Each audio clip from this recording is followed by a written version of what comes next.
The country that overcame the ugly era of apartheid is feared by some to be sliding back into its dark past. But now it's South Africa's white population that's said to be becoming a victim of racism. RT's Paula Slier investigates.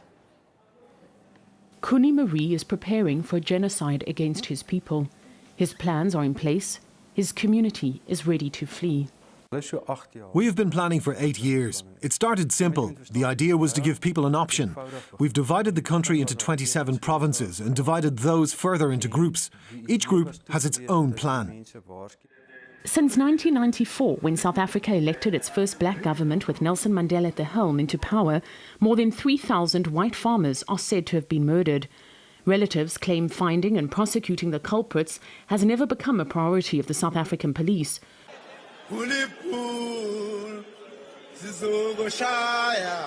When South Africa's President Jacob Zuma sang this song last year, many Afrikaners saw it as another nail in the coffin, sealing their fate.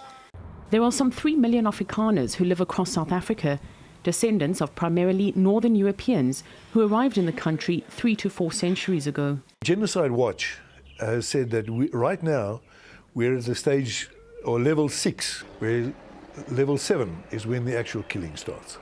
Gustav Muller and his team are afraid level 7 could start any moment.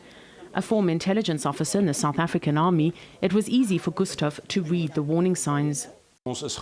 We are believers, and in our Bible it says if you notice warning signs, you must convey it. If you don't, you will have blood on your hands. As head of the movement, Gustav has established a countrywide operation with more than 100 safe areas. The idea is that when the alert is given, people will be notified via SMS. Each will drive to a meeting point from where they will travel in convoy to pre-designated safe areas. One of the main centres is here, in South Africa's 4th oldest town, Graaff-Reinet. The death of Nelson Mandela is a risk scenario. He's a political icon, and his passing could see violence flaring up again.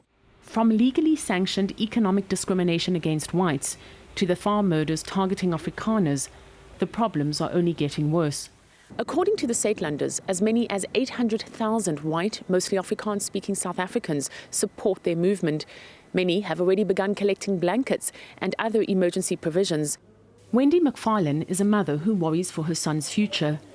She joined the Satelanders because it gives her some control over a situation she'd otherwise feel powerless about.